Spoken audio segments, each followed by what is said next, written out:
Good morning and welcome to Real Divorce Talk San Diego. My name is Lynn Waldman. I am a therapist and divorce coach, and you can find my website at divorcecounseling.com. And I am happy to introduce my co-host with me this morning, Shawn Skillin, a family law attorney. Shawn's website is shawnskillinlaw.com, and Mark Hill, certified divorce financial analyst with Pacific Divorce Management. And Mark's website is pacdivorce.com. And today we are going to be talking to you guys about your divorce options, because we like to say that once you have decided to divorce, the next most important question is how. And we have a workshop called Divorce Options where we go into great depth about what are your choices, how can you make decisions, but we're going to give you guys an overview of that today. But first, let's hear a little bit about your practices, Shawn and Mark. Tell us, what kind of folks do you work with? Who are your clients that you typically see? So I'm an attorney and I have a mediation and collaborative divorce practice. I have 4 locations around the county, so can meet wherever you are most comfortable and closest by. And I do all out-of-court settlements. So I do negotiated settlement cases, mediation cases, where I either act as the mediator or act as an advising and consulting attorney for a client who's mediating with somebody else. I also act as an attorney in collaborative divorce cases, and we're going to talk a little bit about the difference between mediation and collaborative cases as we go on this show. Mark? Yes, I'm a certified financial planner, a certified divorce financial analyst. My practice is based around the financial aspects of divorce. I work in mediation and often as a co-mediator with attorneys. I also work in collaborative divorce as the collaborative neutral, and I do work with individual clients who are not going through a collaborative process, but I do not go to court any longer. So I would like to remind everybody that we do have the Divorce Options Workshop. It is the first Saturday of the month. So this one coming up is June 1st at 9 a.m. And if you are interested in attending, the website is collaborativefamilylawsandiego.com, or you can call 858-472-4022. And so let's talk a little bit about what are people's options. When folks are considering divorce, what are some of the first things they should think about? What are the first steps? Because that's the question I often get. Client comes in and they've got so many things swirling around in their head, they don't know where to start. What do you guys suggest as first steps? I always say it depends. If their biggest questions about legal issues, then I think they should start with their lawyer. If their biggest questions are about financial issues, then I think they should start with somebody like Mark. If they're still really emotional and everything's swirling around so fast and their head is spinning and they can't process any information at all, then I think they need to go to somebody like Lynn, who's a divorce coach and a therapist, so that they can kind of wrap their head around the divorce issues and settle down a little bit before they start making really important decisions. So my question, or my statement is always that it kind of depends. And so sometimes the best thing to do is, sometimes there's an emergency that needs to be taken care of right away, in which case then it's probably a lawyer, but it's better to kind of sit back and let things settle down a little bit if you can. I agree with that. In fact, I'm going to turn this around and say the things you shouldn't do. Often what tends to happen is it becomes fear-driven. People become concerned, they're worried if they're the major breadwinner. Oh my gosh, how will I ever afford this? Will I ever be able to retire? If you perhaps have been the stay-at-home spouse caring for the children, your concern is, am I going to be living under an underpass? Will I be able to afford this? And that fear often drives people to get what they will describe as an aggressive attorney. Why? Because it'll protect them and take care of them. The challenge with that is, what kind of attorney do you think your spouse is going to get if you hire an aggressive attorney? you're going to get one that does exactly the same, and then you're off to the races. And you know, I think people forget that because divorce is legal, it's financial, and it's also emotional, and that is the piece that so often gets lost, because you can't pick up a piece of paper and say, these are my emotions, but you can look at it and say, you know, this is my paycheck. Right. And the emotions just, you know, get people completely sidetracked. And I ask clients, do you want to be right or do you want to be effective? Mm-hmm. Do you want to be making a decision from an emotional standpoint or with the facts in front of you? Well, I think the other question is, how much money do you want to spend on your divorce? Mm-hmm. Some people don't have a lot of money to spend. They don't have too many options. Other people have all the money in the world. How much of it do you want to spend on attorneys and specialists and experts testifying and discovery and, you know, all of these things? For the people that are in between, you know, how much money you spend on your divorce becomes a really important question. And so each of the options that we're going to talk about today have different price points. And so you want to be careful about which option you pick, not only by how much it costs and how much of your money you'll have left when it's over, but the kind of emotional atmosphere that it creates. And I think one of the questions all three of us always like to ask people, especially if they have kids, is, you know, 20 years from now, if you're at a family party and you overhear your children talking to their cousins or someone about the divorce, what kind of story do you want them to be telling? Do you want to be telling about how horrible it was and how much you fought and how you couldn't do soccer anymore because there wasn't any money left? Or you know, your college savings got spent on the divorce? Or do you want them to say that, you know, your parents stayed friends and they were able to co-parent and they did their best to keep you out of the middle of it and it was not really that disruptive to your life?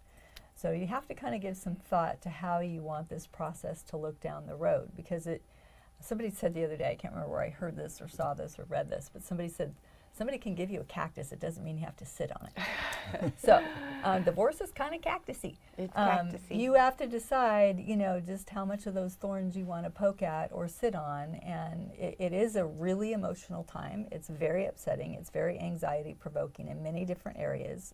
Are you going to be okay? Is there going to be enough money? Are the kids going to be okay? Will you ever get married again? Will you live alone for the rest of your life? All of those kind of things, but it doesn't have to spiral out of control. So I'd like to remind our viewers, we would love any questions that you have, so please write in with questions and we'll do the best we can to answer them right now live. And so for now, let's talk about one of the first options, which is do-it-yourself. The do-it-yourself divorce. I call it the college divorce, Yes. Lynn. It's, you know, you take the CDs and the books and I'll take the dog, you know, and it's simple and there's not a lot of, it's a short relationship, you don't have a lot of assets, you don't have children. That may be appropriate for do-it-yourself.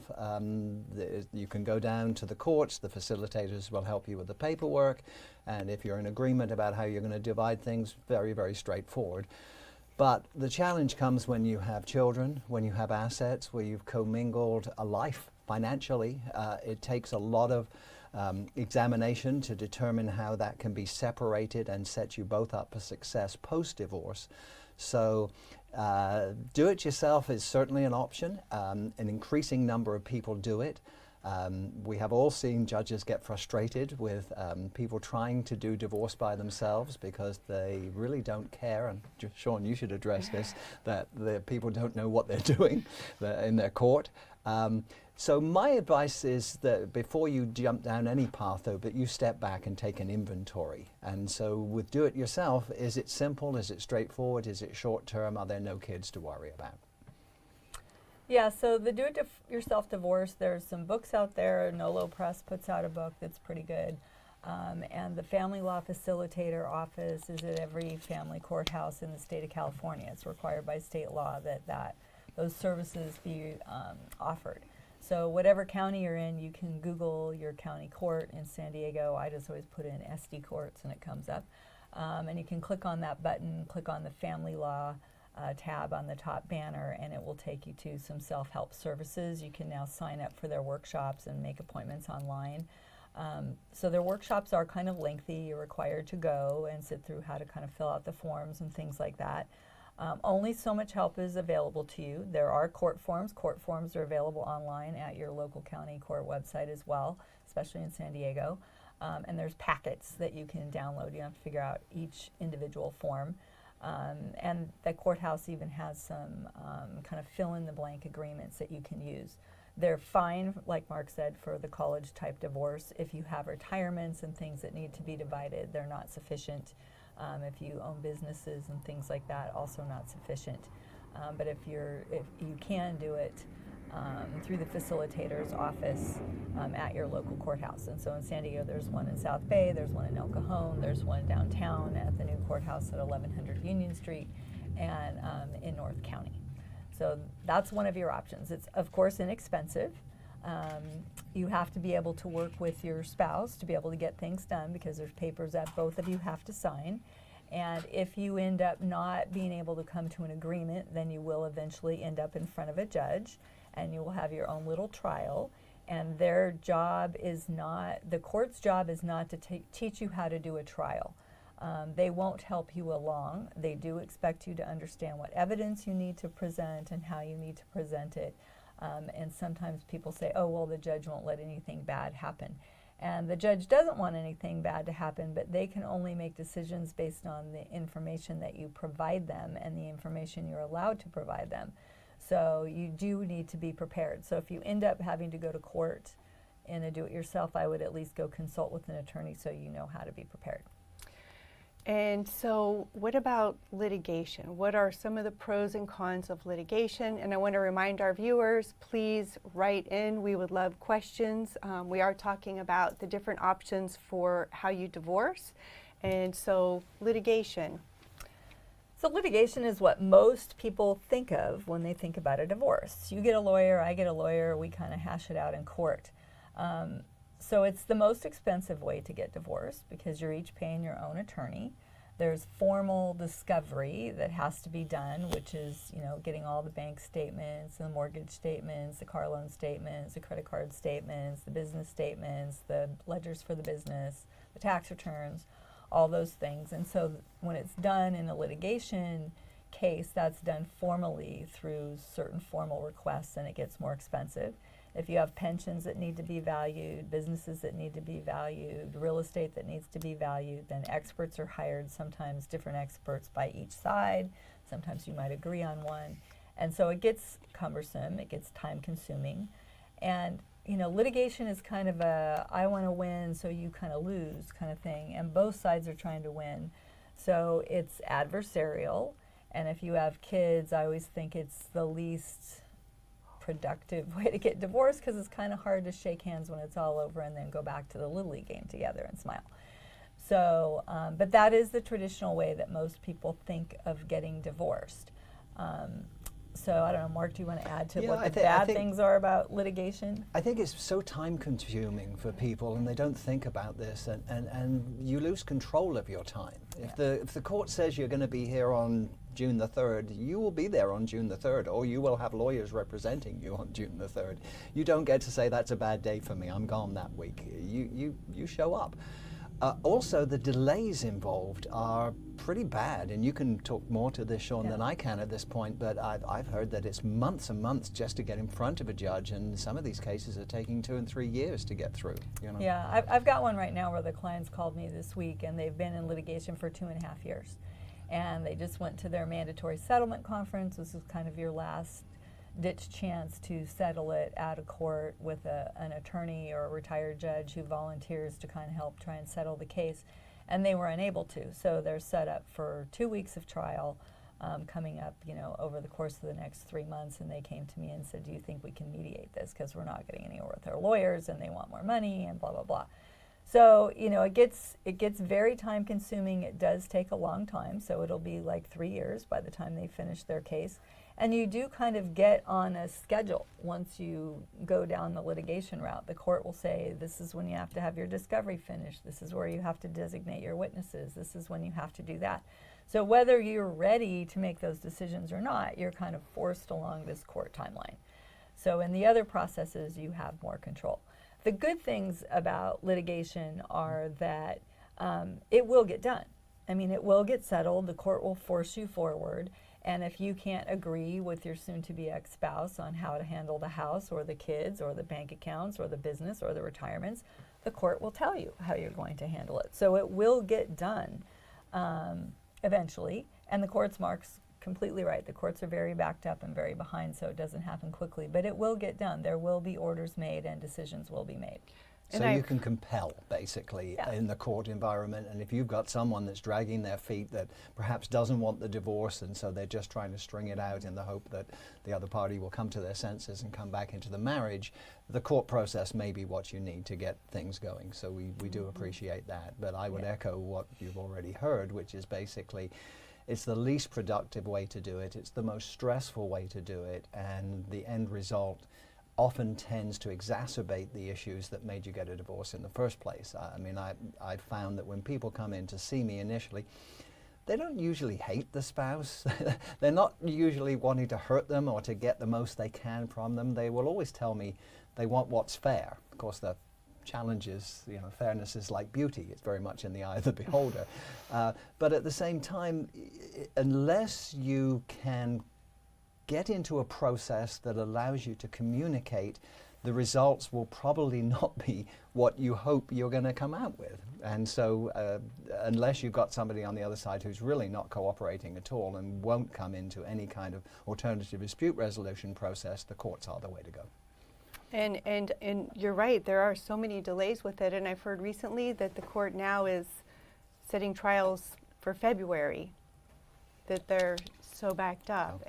So it is such a lengthy process. And expensive. Yes. I was involved with a case last year where it was a nice estate, but it wasn't huge. It was in the $5 to $10 million range. So a very nice marital estate, but not hundreds of millions of dollars, as we sometimes see.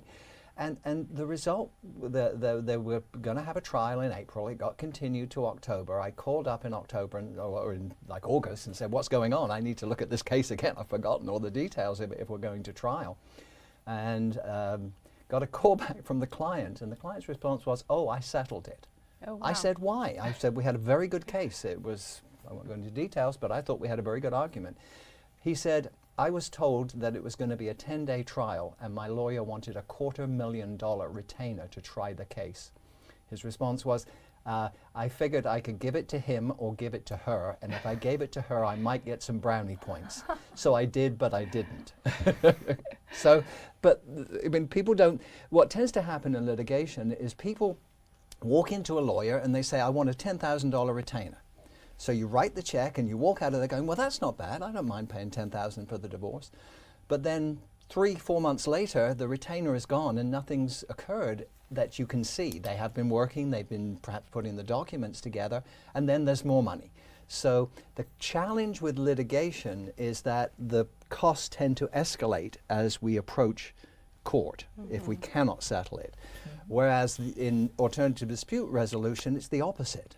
The costs are up front because you're gathering all the data, you're spending the money to put your resources in place to help through the divorce, and it looks expensive, but as you get going, the costs come down because you've got all the data has been accumulated in an environment where we're not fighting about it. So if clients decide they want to avoid litigation, they don't want to leave all the decision making to the courts, they want to have more say-so over the outcome and their kids and parenting plans, and they decide to do mediation, what are some of the struggles there? What are some of the benefits? What could clients expect from mediation? Well, I'd say first let's talk about what mediation is. So mediation is a consensual alternative way of resolving your divorce or any dispute. So it means they're both there voluntarily. They both agree to participate. And it shouldn't be happening in a vacuum. So they should be coming together and they should be sharing information. And you're still going to be gathering a lot of the same information like bank statements, mortgage statements, credit card statements, car loan statements, all those kinds of things. But you do it voluntarily between the two of you without all the formalities. And in mediation, a lot of times you might do it yourself. If it's complicated, then you might have somebody like Mark working on the mediation case and helping you get all that stuff together and generate some reports and ideas for you. So it's a voluntary way of getting together with a neutral third party who helps facilitate a conversation, provides you with information on the basics of what your rights are under the law in California when you're getting divorced, and does the paperwork for you. So they usually file the petition and the summons and all of that stuff with the court, and then either if they're a mediating attorney, they'll write up your agreement at the end and get that through the court as well. But Mark does some mediations, and so then when you're in mediation with Mark, then you usually have your own attorneys helping you with the paperwork. So mediation is a voluntary process where you're both working together with a neutral third party who helps facilitate the conversation so that you can reach with agreement. What else would you add to that, Mark? I would add that basically we're neutral and we are purely facilitators. We cannot give advice, but we can give information. Now that's a very fine line you have to dance around. And so the challenge with mediation can be when there's an unlevel playing field, when one party knows a lot more about the finances or the children than the other party does, and we're trying to resolve issues around those. That can be challenging because the one person who has less knowledge may not feel like they're in a position to negotiate.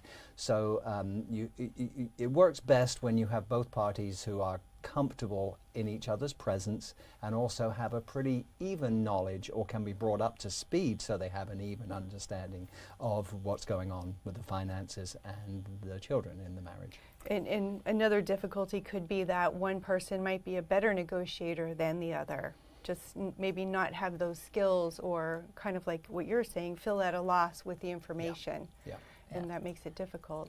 And mediation still works in some of those circumstances if you have a mediator who's sensitive to what's going on and knows how to balance that out. Like wife isn't up to date on all of the financial information. It's really common in a marriage that either the one spouse or the other is what we call the managing partner and manages all the finances. Well, they have now a duty. In fact, they're kind of at a disadvantage because they have a duty to bring the other person up to speed. And the law requires that the other person see all this financial information, have all that financial information before they enter into an agreement. But if that person has it all and doesn't understand it, then the mediator should be telling that person that they need to go out and work with somebody else like Mark to bring them up to speed, or to get a consulting attorney to bring them up to speed and help them understand the finances and what might be a reasonable agreement. So a mediation should feel balanced to you. You should feel like both parties kind of have an equal say, and that the mediator's making sure that both parties are prepared and capable of negotiating, or they should be withdrawing from the mediation. Now, just because you're in mediation doesn't mean that you can't have somebody like Lynn working with you outside the mediation as a coach, someone like Mark working with you either as an individual, kind of in your court, or with both parties as a neutral in the mediation. So you're not without resources. I always like my clients to have consulting or advising attorneys on the side. If nothing else, to review the agreement at the end, make sure I didn't mess it up. So those things are possible. What about the costs? Do-it-yourself clearly is going to be inexpensive most often.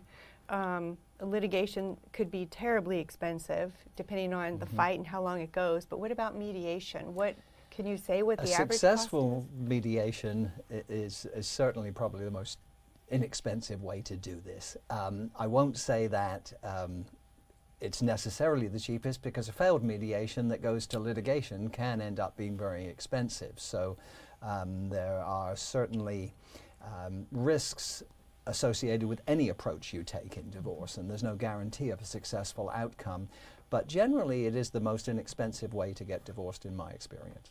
Even if you have other professionals or consulting attorneys, it's still less expensive than litigation would be. Yeah, so I had a mediation I did, and it went on for several years, so it didn't go very quickly, but there was a very complicated case, a large estate, complicated business situation. And so there was a business evaluation that was done. There were pension valuations that were done. So experts were brought in, but they agreed on who they were going to be, and they accepted their reports. And so if that case had gone to trial, and that, I haven't added it up, but let's say that was a $20,000 mediation, that could have easily been a $250,000 divorce, or much, much more. So mediation usually is your least expensive way to go, other than do it yourself. The bad things about mediation, or the possible negative things about mediation, is the mediator can't compel anybody to do anything. So if one person's not coming in with the financial stuff, the mediator doesn't get to say, like a judge, that, hey, you will have it by this date, or there's going to be some kind of punishment, you know, like a sanction in terms of money, or an issue sanction saying you're not going to be able to argue that point in the future. So the mediator can't compel people to do things. And that sometimes can be difficult if you have a reluctant party that just doesn't really want to actively participate for whatever reason. I want to say something cautionary about this, though. There are people that hold themselves out as mediators there, and you want to be very careful about who you choose in this role.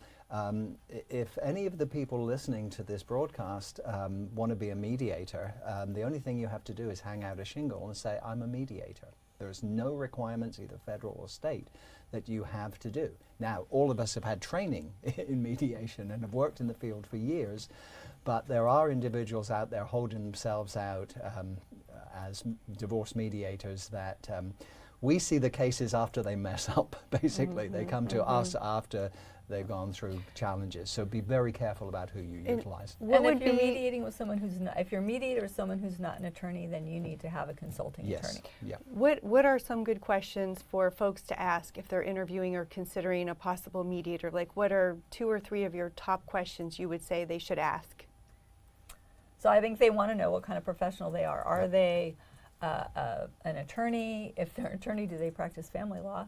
Are they a mental health professional? Are they a financial? Did they used to be a hairdresser that became a mediator? I mean, one of my former divorce clients bought a divorce mediation business. He was a business guy. He'd been through a divorce, but that was his background. So you need to know what kind of background they have. You want to know how they mediate. What kind of process do they use? Are they an information-giving mediator, or do they think you should mediate in a vacuum and it's kind of like, well, what do you want to do? Well, what do you want to do? And okay, and no information. I wouldn't be comfortable in that kind of mediation in a divorce case, because there's so many things that are going on that you need to have information about. You need to know, are they going to meet with both of you in the same room? Are they going to have you in separate rooms and they're going to go back and forth? Those are the kind of things that you want to ask. You want to ask for a copy of their fee agreement up front. Different mediators charge in different ways. Some people take a retainer up front and then bill you by the hour. Some people have pay-as-you-go and charge you flat fees for doing certain paperwork. Some people have charged a flat fee and then you get so many hours for that and so many services, and after that it's an hourly fee. So you want to understand all of those kind of things. What else would you ask, Mark? Well, I think the important thing, if it's not an attorney, is what is the product going to be? You know, what are you going to get in terms of what I'd prepare is a memorandum of understanding that will list all of the agreements we've made and what we've decided to do with everything, and that then they can take to an attorney who can draw up an agreement. I always require 2 attorneys if I'm not at the table with an attorney So to be in place. transparency is important. And Essential, yeah. And you know, and also maybe, you know, how many mediations have they done? Oh, I would want to know, is this their 3rd mediation, their 30th, or their 300th Yeah. mediation? Yeah. So I think that's a very good question to ask. So the next possible way you could consider getting divorced is through the collaborative process. What are pros and cons? And maybe tell us, for our viewers, what is collaborative? How does it work? What could clients expect from a collaborative team? Collaborative is a team-based, I mean, I just for simplicity's sake, it's mediation with resources at the table. We've talked a lot about mediation and how you could have an outside financial person, you'd have your attorneys on the side. They may or may not come to the table during the mediation. And so when that happens and you have a lot of difficult issues or a lot of contention, mediation tends to be slow because we're constantly sending them back to get other information, and that can take time, and not everyone does their homework assignments, so sometimes we get delays around that. With collaborative, it's a team-based approach where each side has their own attorney. Each side will have a mental health professional working with them, not doing therapy, but essentially helping with communications. And if there are children, there'll be a neutral voice for the kids, a child specialist who will bring information to the table of what the kids are experiencing and what their needs are. In fact, it's the only model that has a role for a voice for the children in it. It appears expensive from the outset because you are paying for more professionals, but it also brings those resources to the table so it can make us very efficient. I like to think of it as wraparound services for the family. And even though each client has an attorney that could give them advice as opposed to a mediation where that one neutral person wouldn't, the attorney is really helping their client think about, what does mom need? What does dad need? What does the other spouse need to get through this? So I love it because there's so much transparency and it's family focused. I mean, really the whole team is focused on what are this family's goals. In fact, in the very beginning, they work with their coaches, like Lynn, to come up with a mission statement so that everybody can stay focused on coming up with the best plan. So there's not a lot of hide the ball going on. Everybody's very open about what the finances are, what the problems are, what the sticking points are, and everybody's basically just working together to try and help this couple brainstorm the best outcomes. So Lynn, you work as a divorce coach in our collaborative divorces. Can you explain what your role is as a coach? So my role as a coach is to help the client stay calm and to understand the process. And one of the tools that I love, as you mentioned, Shawn, is the mission statement, because the other coach and I will get together with our clients and look at what matters to you. How do you want to get through this divorce? We're going to write it down. These are a reflection of your values, what you see as your end goals. And it's a really great tool because it keeps both clients on track through the process so that the emotions aren't derailing any agreements or negotiations. So my role is to assist with communication, managing emotions, learning how to tolerate the distress of a very difficult situation, and thinking about the kids, if there are children.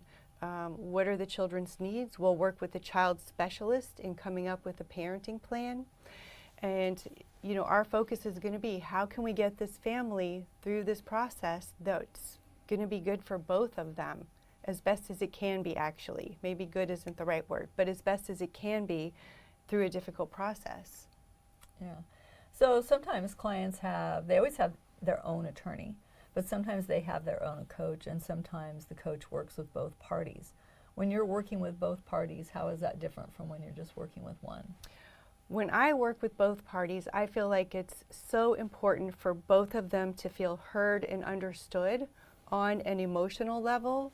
I want to be able to have that resonance of, I get where you're coming from. It's validation. And it's not necessarily that I agree with you, but I hear you and I hear your concerns. And we also need to hear the other side. We need to hear both clients. So I want them both to feel like they have a voice. It's not unusual that in a relationship there's a power differential, and so I kind of want to change that dynamic. So one of the things I love to do is give clients a protocol, and we'll rehearse it and we'll practice it when we meet together for how can you say what you need to say in a way that you're going to be heard, so you don't have to yell, shout, shut down. So we're changing how they communicate, and I'm giving them actual tools that they can take with them, not only through the divorce, but into the world for communicating and being heard and feeling that their voice matters.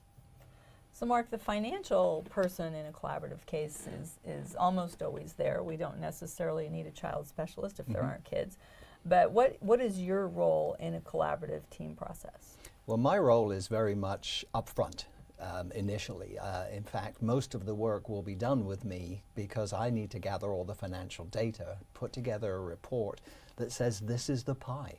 We cannot start dividing a pie till we agree what the pie looks like. So let's gather all the data, agree that these are all the assets, these are all the debts that we have, this is the income, the family income we generate, these are where our expenses look. So I'm gathering all that data from both parties and putting it in what is hopefully a concise report. I always say if I get over 15 or 20 pages, I've failed with this thing. So I try to make it very readable, very understandable, and it will lay out all the assets, all the debts. It'll lay out a table that shows this are the expenses that husband anticipates post-divorce, this is what wife anticipates, and this is what the kids are going to cost. And once we've got that data, we can start to have a conversation about what do we want to do with all of this. So it's a process where if I can get cooperation from the parties, and sometimes it takes a while to get all the data. Sometimes you have somebody who's not quite so keen to get divorced as the other party. But once we've gathered that data, then we have essentially what is the menu that we have to get through. And then we can start to have meetings, and then we hold our meetings to start to deal with substantive issues. But my role is neutral. I'm the individual that both parties have to feel comfortable, that I have no axe to grind in this, that I'm basically there to provide them with information. Sometimes I will work with one party more than the other because they need education. They need to be brought up to speed. They haven't been the one running the money. And so how can we get them to the point? You said something very interesting earlier, Shawn. The person with all the financial information is at a disadvantage. And that's very hard to hear for some folks. You know, what do you mean I'm at a disadvantage? I know all this stuff and I'm holding it close to my chest because that gives me power. Well, no, sir, I'm afraid it doesn't, because your wife wouldn't know a good deal if it walked up and bit her on her leg, would she? That's an old expression my father used to use. But, you know, think about it. If you are scared and you don't understand this stuff and somebody else is already taking care of it, any deal they're offering to you must be good for them, right? Because otherwise they wouldn't be offering it because they understand all this stuff. And I think that's a worry I've heard clients say, is that in the collaborative model is that their attorney's giving them advice, it's going to be against me. But really, in the collaborative model... Yeah, Shawn, talk a little bit about how different it is to be a collaborative attorney than the normal litigation attorney. Okay. In a litigated case, if I represent Lynn and Mark has another attorney, then Lynn and I are working together to get the best deal possible for Lynn. Mark be damned, yeah, right? Well, sorry, dude. That's quite okay. I feel exactly the same way under these circumstances. And Mark's attorney is working the same way to try to get him the best deal, you know, regardless of what Lynn and I think. But in a collaborative case, the paradigm shifts, and really, although I may be Lynn's attorney and we're working together and I'm educating her about the law and discussing her various options, we're not saying Mark be damned. We're saying, how is this family going to look when we're done? These two have come in and devised a mission statement, which usually says something like, we want the kids to be okay, we want to both have enough money to have a nice place to live, we want to have enough money to have a comfortable retirement. And so our job as attorneys is to keep that mission statement in mind and help them devise a solution that makes that come true.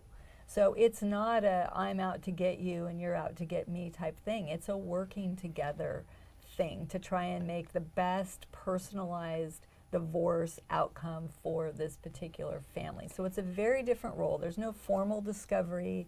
We voluntarily have our clients produce whatever information that Mark needs to do. So it's a very different thing. Now, it's important to understand that we all sign, and the clients sign, a collaborative stipulation that has a disqualification clause in it.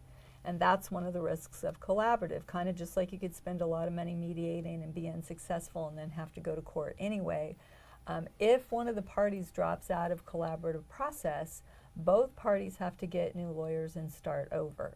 And usually the coaches can't be involved and the financial can't be involved, and so they're going out and starting from scratch. Fortunately, most of these cases are successful in either mediation or collaborative.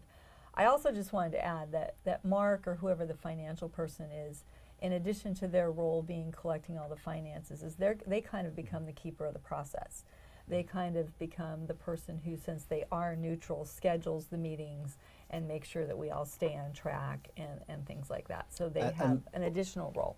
Also facilitate the meetings. And facilitate the meetings, because that's important, because you and I have been in many settlement conferences in normal adversarial divorce, and it's a very different experience than sitting in a collaborative meeting. Yes. The reality is that if you have a desire for a good relationship with your spouse post-divorce, and not everybody does. Some people just want, I want to be divorced and I never want to talk to him again. You know, I've heard that. But if you have children, you will be involved with them way beyond the age of majority. There will be graduations. If you're lucky, there'll be marriages. If you're really lucky, there'll be grandchildren. And you want to be able to be in the same room when the kids graduate, when they celebrate things associated with their children. And you don't want to be in a situation of a client of mine, a wealth management client from many years ago, who kept coming to our events with her significant other, and she was in her late 30s, early 40s, and this was a couple who've been together forever. And I said, at one point, I blindly asked her, are you ever going to marry Bill? You know, I mean, you guys have been together forever. She said, if I could have a wedding that both my mother and father would attend, I would have done it years ago. She said, but if I have a wedding and I invite my mother, my father won't come, and they divorced 25 years ago. Wow. Yeah. Wow. So I want to remind everybody, we have a divorce options workshop coming up June 1st from 9 to noon in Carmel Valley. Please call 858-472-4022 for more information. And our next Facebook Live show is right here, June 20th at 10 a.m. And we look forward to seeing you then. Thank you. Bye. Bye. Bye-bye. Boy, that